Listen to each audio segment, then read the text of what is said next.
வணக்கம். இப்போ நம்ம இருக்கிறது கிருஷ்ணர் கோட்டையானது. கோனார் சமூகத்தை சார்ந்த ஆனந்தக்கோன் என்பது சகோதரர் கிருஷ்ணகோன் என்பதால் 1240ஆம் ஆண்டு கட்டப்பட்டது. இந்த மலையும் கோனார் சமூகத்தினால் தான் கட்டப்பட்டது என்ற அடையாளம் இந்திய தொழில் துறையே மிக தெளிவாக கோட்டையின் முகப்பிலே ஒரு அடையாளத்தை பொறித்திருக்கிறது. இந்த மலையானது சுமார் 300 மீட்டர் சென்னை திருவண்ணாமலை புகைவலைச்சாலைக்கு வடக்கே அமைந்துள்ளது.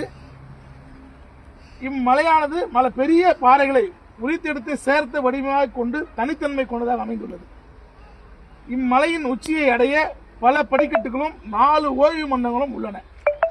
மலையின் உயரம் சுமார் 150 மீட்டர் ஆகும். இது ராஜகிரி படிக்கட்டுகள் மூலம் மேலே சென்றால் கல்லாலான கிடங்குகளும் மண்டபங்களும் ரங்கநாதர் கோவிலும் மற்றும் அரசவை காண முடிகிறது.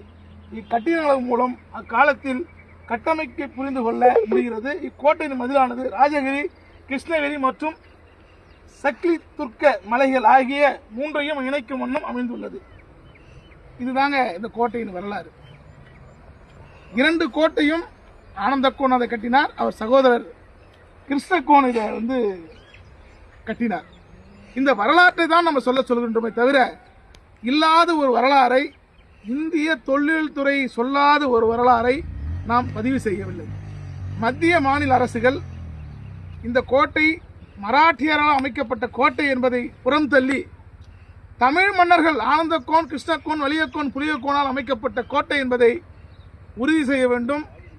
உலக பாரம்பரிய சின்னத்தில் இவர்கள் வரலாறு பொதிக்கப்பட வேண்டும். இப்போது 1000 ஆண்டுகளை கடந்தும் இவர்கள் பெயர் நாம் இங்கே சொல்லிக் கொண்டிருக்கிறோம். இன்னும் பல 1000 ஆண்டுகள் கடந்தும் அவர் பெயரை சொல்ல வேண்டும். ஒரு உண்மையான மன்னனின் வரலாறு மறையக்கூடாது. அதற்காகத்தான் நாங்கள் மீண்டும் போராடி இங்கே உங்களை கருத்தை தெரிவிக்கின்றோம். நன்றி, வணக்கம். யாதவ மக்கள் இயக்கம்.